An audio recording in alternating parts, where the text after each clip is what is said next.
All right, welcome into another day of our daily Devos in the Psalms. Welcome in. I'm glad you're here. Pastor Rick here to walk you through today's section, and that is Psalm 8. Psalm 8. And so we're just going to jump right in to the text. And in verse 1, it says, O Lord, our Lord, how majestic is your name in all the earth. You've set your glory above the heavens. Out of the mouth of babies and infants, you have established strength because of your foes to still the enemy and the avenger. Man, that's an interesting verse. Out of the mouth of babies and infants, you have established strength because of your foes to still the enemy and the avenger. When I look at your heavens, the work of your fingers, the moon and the stars which you have set in place. What is man that you are mindful of him, and the Son of Man that you care for him? Yet you have made him a little lower than the heavenly beings and crowned him with glory and honor. You've given him dominion over the works of your hands, and you've put all things under his feet, all sheep and oxen, and also the beasts of the field, the birds of the heavens, and the fish of the sea, whatever passes along the paths of the seas. O Lord, our Lord, how majestic is your name in all the earth. So we've got kind of the bookend feel here going on. Verse 1 and verse 9 are the same. And to me, they start off the psalm in the right place. Perspective being kind of certainly the first word that jumped out at me as I was going through this psalm is perspective of who God is. Who God is. O Lord, our Lord, how majestic is your name in all the earth. And I think so to start thinking about things in all the earth that are particularly majestic, just off the top of my head, being someone that was originally from the Northwest, I think of Multnomah Falls or just the Columbia Gorge in general, the gorge that the Columbia River flows through is one magnificent part of the world. Just from a scenery perspective, it's just magnificent. I remember my visit to the Grand Canyon and just looking over all of that. I know my time hanging out at the Oregon coast, or and just seeing the massiveness of the Pacific Ocean, and or even flying over it in an airplane and being over the water for so many hours. There being times where from the airplane you couldn't see land in any direction. So pretty magnificent, pretty majestic, wouldn't you say? The world that we live in, and yet God's name is more majestic. He is more glorified. He is more unbelievable and amazing than even any of those things. All of those things, actually, as it says in verse 3, when I look at the heavens and the work of your fingers, the moon and the stars, which you've set in place, those things actually point to him, point kind of shining a light, if you will, on his glory and his magnificence. And so the first thing that kind of really jumped out at me today was just having perspective of who he is. Then the second part of the perspective that comes into play is in verse 4. What is man that you're mindful of him, and the Son of Man that you care for him? Like, yeah, who are we?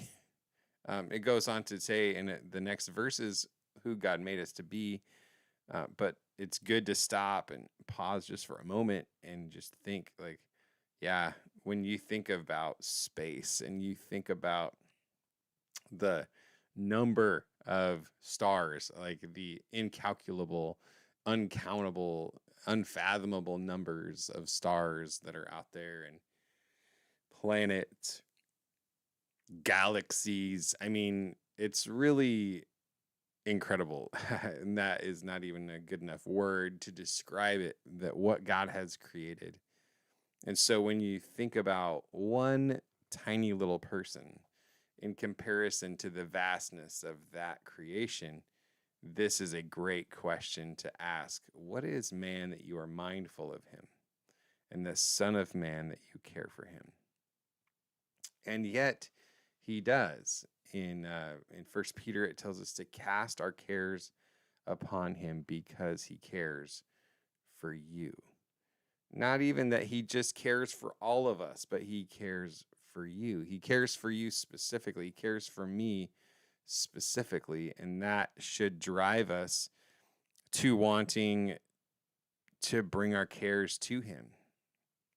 So then it says, yet you've made him a little lower than the heavenly beings and crowned him with glory and honor. You've given him dominion over the works of your hands, and you've put all things under his feet.